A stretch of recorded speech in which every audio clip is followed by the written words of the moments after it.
to Making Stuff, the podcast about people who make something out of nothing. I'm your host, Eliza Tebow, a musician and journalist who spent years producing creative projects from scratch and paid attention to how things actually get built. Today we're talking to LJR, a musician, cinematographer, and visual effects artist, who is based in Washington, D.C., where we're currently sitting. Welcome, LJR. It's nice to have you on the show. Thanks, Eliza. It's great to be here. Awesome. So tell us a little bit about how you got into the making of music videos that feature sci-fi effects. What was your entry point?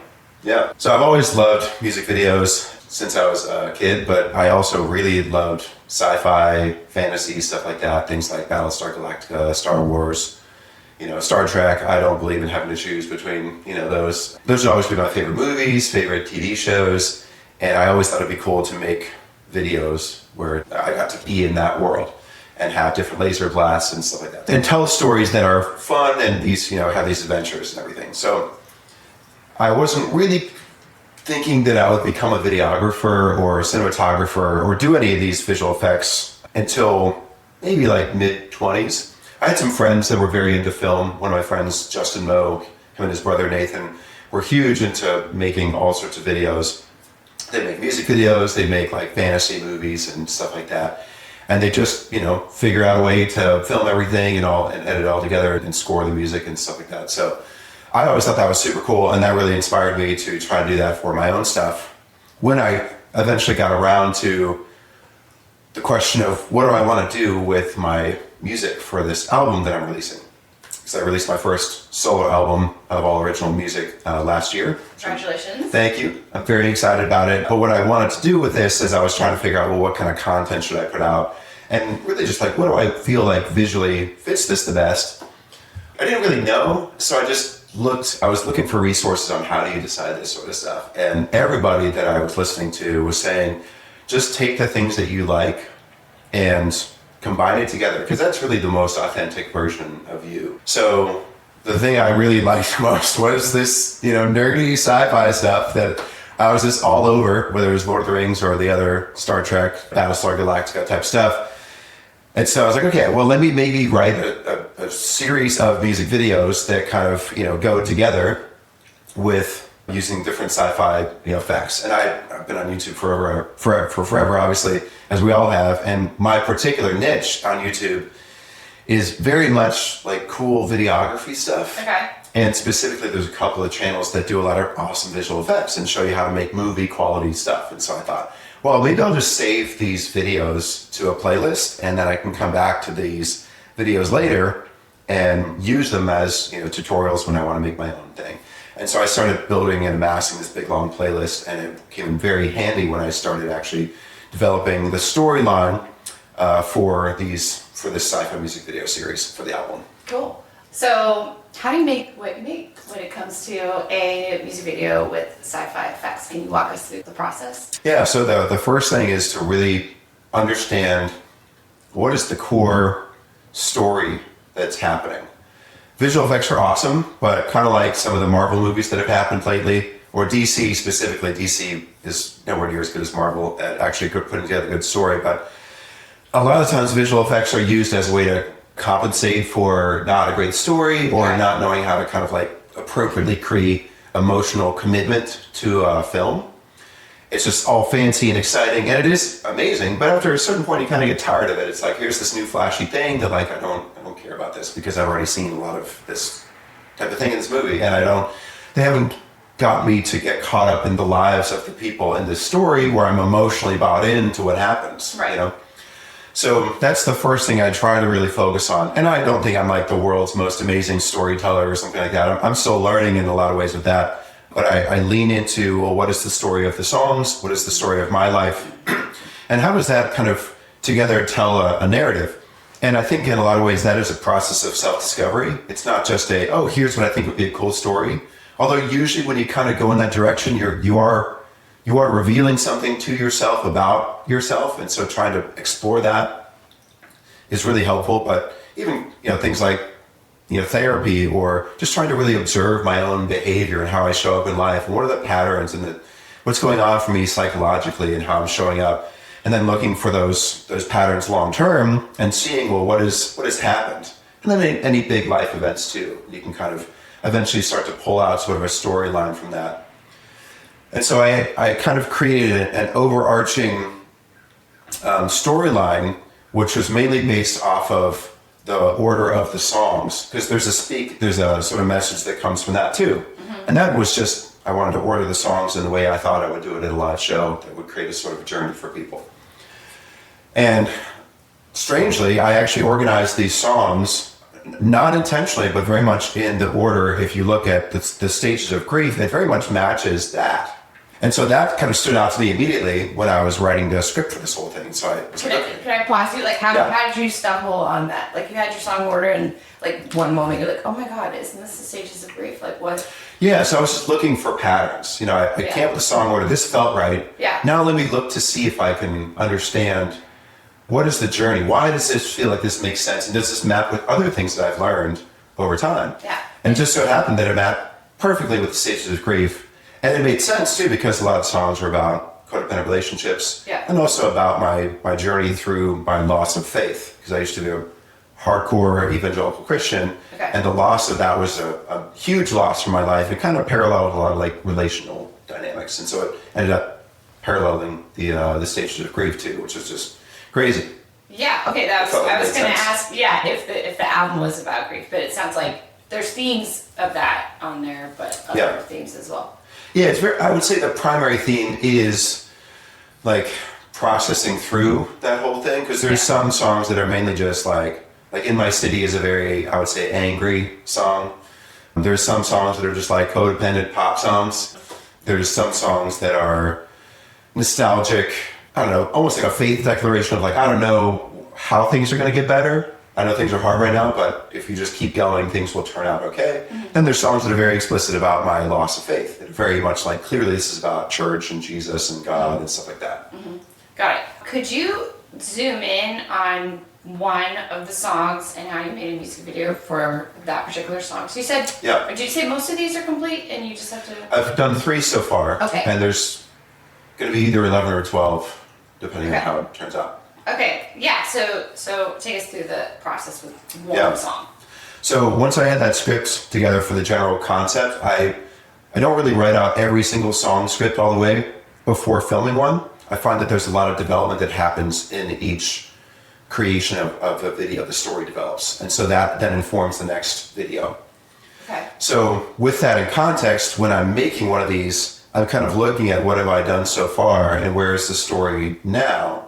And then from there, and also where does this song fit into the stages of grief? The first 4 songs are I Can't Say, More Time, Need a Little Lovin', and then Insecure is the next one. The first stage of grief is the shock and denial, right? Yeah. Like this is all great. But really, like, what I Can't Say is more of this sort of pre-everything happened, before the injury, before everything. Okay. So it's like this sort of, I'm all good, everything's great, laying the foundation. It's like the first 10 minutes of the movie. Exactly. And then the things happen. Yeah. And then you go into the conflict and everything. Yeah. So that's the first one. And then More Time and Need a Little Lovin' are me denying that anything bad has really happened, right? Because everything bad, the initial challenge happens for me at the end of that first video, at the end of I Can't Say.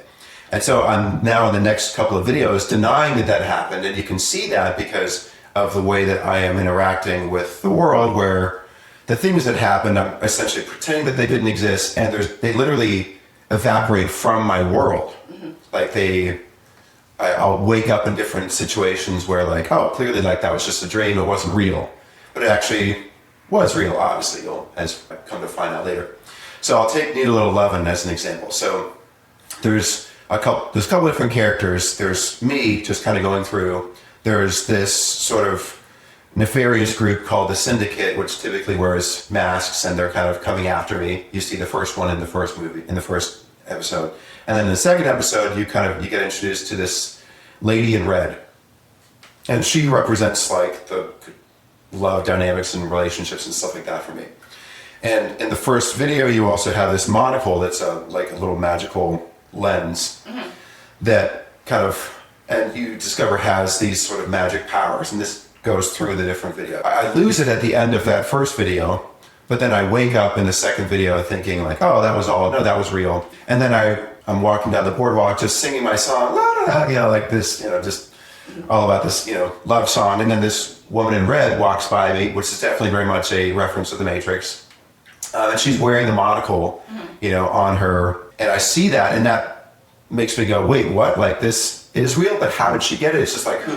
So it's this whole twist of like, things are crazy right now. And then all of a sudden, the guitar solo whips in, and it kind of snaps me out of it, and I just sort of like pretend that it didn't actually exist and go on with my life, and I'm shutting it down. So anyway, this is all kind of context for the third video. So in the third video, I wanted to figure out how do I move the story forward and connect it to some of the other dynamics that were happening in my life that were really significant, like some of my family stuff was kind of falling apart at that time. Okay. This was a collaboration with one of my friends, Gurpreet Sarain, who's a fantastic singer, so I wanted to bring him in on it. I wanted to move the story forward with the lady in red, so I had all these kind of moving pieces. Mm-hmm. And I had saved a lot of these playlists too, right, with all the visual effects. And so those are other things that are playing in. I'm thinking like, how could I use some of these cool visual effects to represent symbolically things I was, feeling and going through. And so in this moment, I was like, okay, maybe I run up to her, and for whatever reason, I don't know why I thought this doesn't really make sense, but I jump almost as if like I'm trying to reach her, even though she's also like just standing on the ground. She just turns around and just puts her hands. I could just walk up to her. Yeah, I could, but I'm like running, it's like drama. Yeah, we need the challenge. Yeah. It has to be hard. And I thought it'd be cool if like she just kind of has this superpower where she just freezes me in the air. Okay. That could be really cool, right? Yeah. As I'm like sort of slow motion trying to move. Yeah. And so that obviously would require me to be in the air. Maybe that's why I jumped. So anyway, we shot that. And so then I'm like, okay, how do I create that shot? Yeah. And I looked up different ways to kind of do that with these tutorials. And what they'll show you is that in order to create a really good slow motion shot, where you're mixing that with normal motion, because I wanted her to be in normal speed, is you put the camera on a tripod and you shoot two shots that you blend together. Okay, so let me ask you if you can briefly just outline your process. So you write a song, and then you record the song. And do the mixing and mastering and all that, and you've got your polished song, and then you sit down and say, okay, now I want to make a music video to this song, and you think through what is the story, and maybe you're closing your eyes and like visualizing just like what comes to mind type of thing. Yeah. And then do you storyboard after that, or like how do you get into the next steps of actually making the video? Yeah. So once I have the script done, I'm usually going through that script and imagining the particular shots to create sort of a storyboard. I typically don't actually draw out a storyboard because I'm too lazy. So I just write out a list of... Yeah. And I just write out a list of shots that I know I want to get, like an over-the-shoulder shot of this or a wide shot of that. And then when we actually go and film, that's more of my checklist for shots, but we'll typically plan out, once we find the location, we'll plan out like, okay, I want to move from here to here. Let's block it where, for those of you who don't know, that's where you basically go through and act out what you're going to do and figure it out. And then you go through and film it. And then we film it from like 4 different angles. So we'll film one that's like a wide shot of the whole thing of us doing it. And then we'll film it again with a close up or maybe a medium shot, which is like from like waist up. And if there's multiple people, we might do that for me and for the other person. And then we'll do a close-up shot as well. And so that way, we've got the whole thing shot from multiple different angles. So it's that in editing, I can kind of choose, like, oh, here we should change because it's been too long in this one, or I want to show more emotion, so let's move into the face and stuff like that. But I've got the flexibility where I haven't planned out exactly time-wise. It's not going to be like at 27 seconds, I know I want to have, a close-up face of me crying, or something like that. Yeah. And how long does it take you to make a video from the point where you're starting to think about what is this video going to be to it's done? One of these videos, probably about 140 hours. Yeah. Okay. And you're working with other people. Like you're not, so you can't film yourself. Yeah. So I have a person that is, well, the jumping in the air shot, that one sits on a tripod, you could. Okay. But yeah, I have a great videographer. Her name's Ryan. She's super talented. And so she'll come out and film, for me for a day rate. and I just hire her to do that. And I've got a PA, a production assistant, who's there just helping make sure whatever we need is there. Coffee, sandwiches, stuff like that. Or like, oh, we need the speaker over here to be able to lip sync along to, or I don't want to get out of the mode that I'm in trying to connect with the character. So, but we need to move the lights around, or, things like that, right? Yeah. We're just helping set up mics. So, and then there's an actor typically as well, depending on how involved it is. Okay. And do you have an acting background? I did a musical in high school. I did like one more play. What was the musical?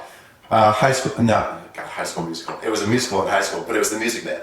Oh, I was the Music Man. What'd you play? I was in the barbershop quartet. Okay. Yeah. Cool. Baritone. Cool. What about you? I was Marion Crowe. Oh, nice. You got the lead. I got the lead. That's awesome. Exciting time.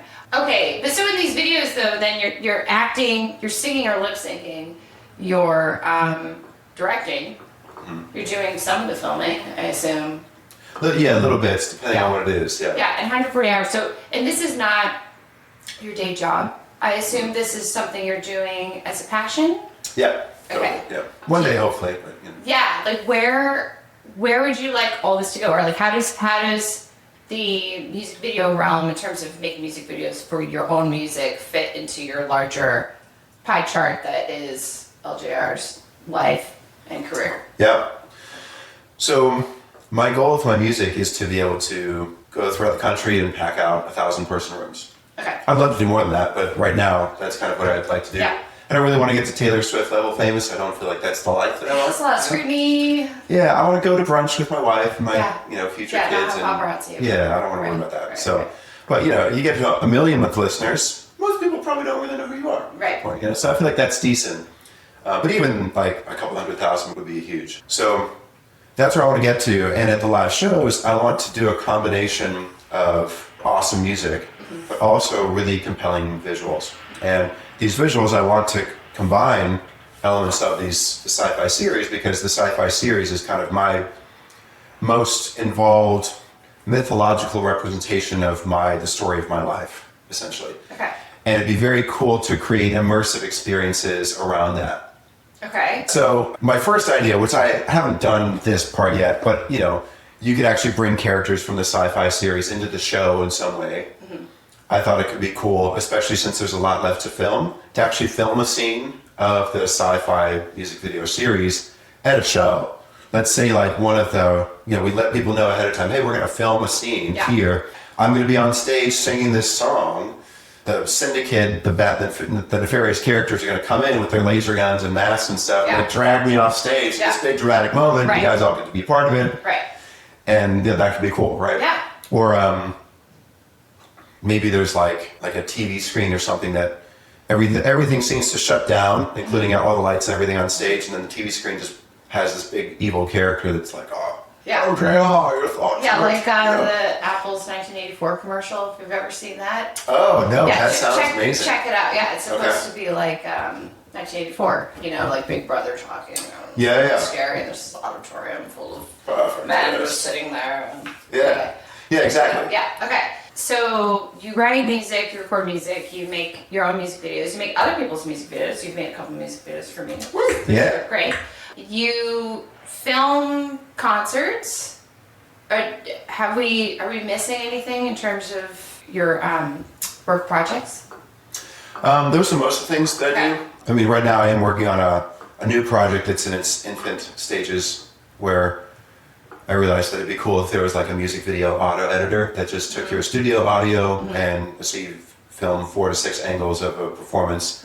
If it could sync up all those angles based off of the audio and cut everything to that right length, and then detect the BPM of the song and automatically cut every 4 beats of that to a different angle, that would help a lot of people make their own stuff. Yeah, but then wouldn't you be out of job? Because well, I mean, it would be a software subscription. So I'll be making money from that, right? Everybody's happy. Yeah, exactly. Yeah. So, and there's a lot of people that are never going to hire me because they don't have the money, and people that really expensive, that's right. I'm like $10,000 per hour, Everybody's in a different spot, and I'm a big believer as an artist that I very much want to support other artists, whatever that looks like, and so everybody's in a different spot. Some people, they just really want to offload all of the work. They don't want to do any of the visuals or any of the video at all. And that's totally fine. Or they don't have the skills. They don't have the skills. Yeah. They don't want to learn them. It's maybe too much time. And it's worth it to them to pay somebody to do it. And we have different ways of doing video such that it can be more affordable or, more expensive depending on what you really want to do. But a lot of people, I would say most artists are in the position where they can't pay for regular content. Yeah. So as an artist, I want people to be successful, which mainly means sustainable. So you just have to be able to keep going for a long period of time, always be growing and learning. And usually that means getting to a point where you're making your own content, at least to some extent. It doesn't have to be for all your big releases, but especially in today's world of TikTok and Instagram, all this vertical content that you're seeing, that's really the main form of discovery content. Where people, if you want to go from 0 to 100,000 monthly listeners overnight, which you can totally do, that comes from.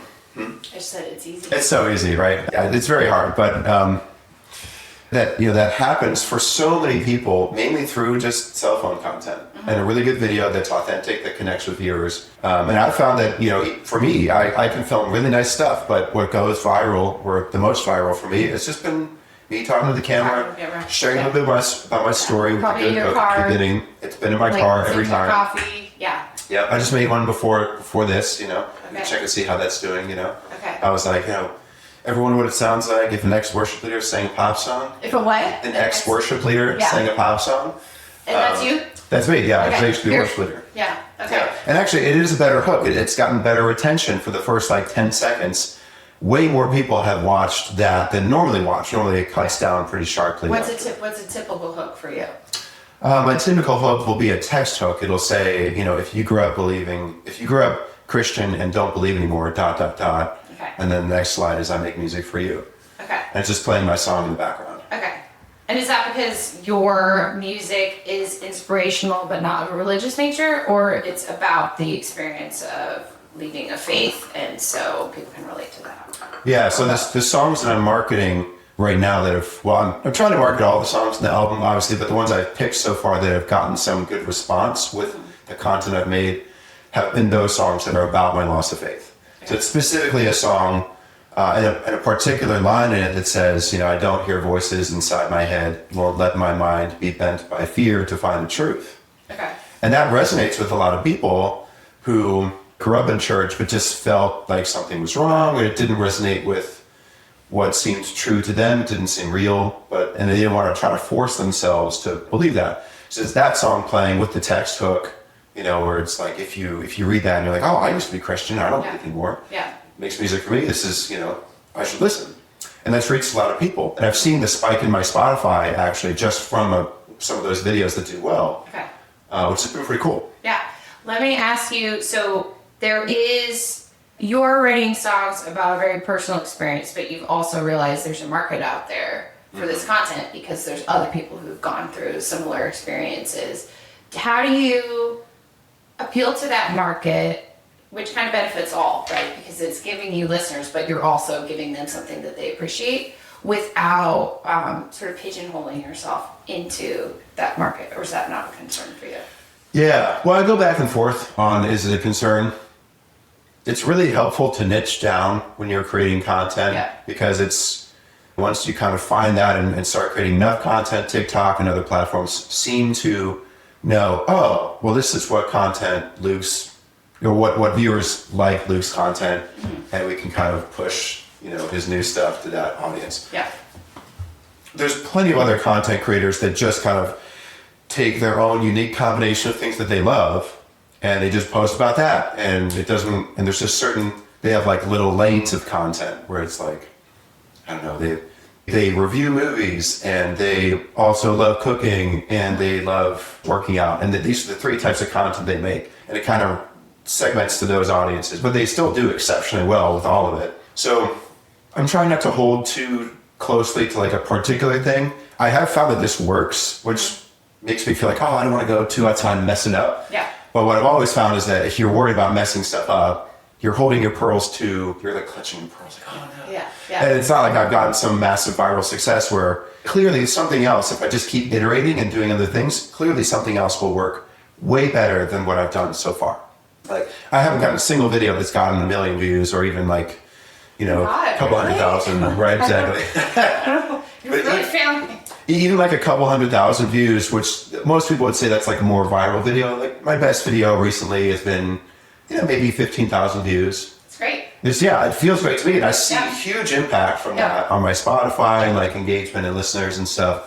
So those are huge wins to me. And so I'm trying to just focus on, experiment with making new content and figure out how to be as authentic as possible and not be holding back and climb Cringe Mountain to get to the land of cool on the other side. Yeah. You've said that line before. There's no way you come up with that. I say that all the time. It's my favorite. I got it from another TikToker. Okay. I don't remember the Okay, we can pretend you made it up. Okay, so I have 2 final questions. One is, where can people find your music and your work? Yeah, so I think I'm at the point where if you just search LJR anywhere, I think I'm the first thing that comes up now. Okay. Not certain, but especially on Spotify, LJR, I should come up first. YouTube, I think I'm the first one. You might have to search LJR music. Okay. But in general, that works great. Obviously, all the social platforms, you can search for LJR on there. Or if I don't pop up, Luke Justin Roberts, which is what it stands for, just my initials. And I've got a new website. I'm very proud of that build. So feel free to check that out as well. Okay, and what's the web address? It's LukeJustinRoberts.com because LJR.com was taken by some loser. Total loser. That's what the L stands for. That's right. For that, not Loser Junior. Yes, what they are. Loser Junior. And okay, career-wise, if you weren't making stuff, what would you do? Oh man, if I weren't making stuff, what would I do? Well, I guess the question becomes, what counts as making stuff? Honestly, I don't know that I would do this, and this would still be kind of making things, but I love trail running. Trail running, yeah. Like running on trails. Totally, like dirt trails with like all over the hills, everything. Yeah. It's like one of my favorite things. And sometimes I've wondered, well, what if I were like somebody who designed and built these trails? Okay. But that's still building something. Like work for a jurisdiction, like a municipality, and some kind of engineer, I guess that would be. I don't know. Yeah, I'm guessing it would be something in like, I don't know, the USDA or something. If it was that, there's some type of park rangers probably are doing more of it, but they contract people. So I've wondered about that. Yeah, but that would still be making something. Yeah, I mean, probably anything. Like what I did before this was I was going into engineering. So even then I was making a robotic bird. So my whole life has kind of been making stuff, Yeah. I've asked this. Maybe running a brunch restaurant. I've actually thought about that. Okay. That'd be really fun. A brunch restaurant. Is it brunch all day or is it only open during certain hours? Ooh, probably only open during certain hours so I can still do my music. Okay. So is this like a boozy brunch place or like what's the word I'm looking for? Like sober? Yeah, but there's like a zero proof. I don't know. That's not quite the word, but yeah. Is it like party vibes or is it just about it's a great meal? And it's more about like a really great diner, like a classic diner. Okay. I mean, those typically have drinks, so I probably would have them, but it wouldn't be like the focus. What's it called? Ooh, I haven't thought about that at all. Luke's Diner is a nominee. Yeah, could be Luke's Diner. Yeah, you can see that. Let's see. I don't know. When I was a kid playing soccer, my friends used to call me Skywalker. Okay. So maybe it's Skywalker Diner. Or Skywalkers or something. Sky Diner, Okay, yeah. So you can be thinking about that if the rest of the stuff doesn't pan out. Yeah, it's good to have a backup plan. Yes, yes. And restaurants are supposed to be really easy to run. That's right. I hear most of them succeed. So. Yes. That's it for this episode of Making Stuff. If you found this conversation inspiring, you can find more episodes and resources at makingstuffpodcast.com. You can also buy us a virtual coffee to keep the episodes coming. And thanks for listening. We'll see you next time.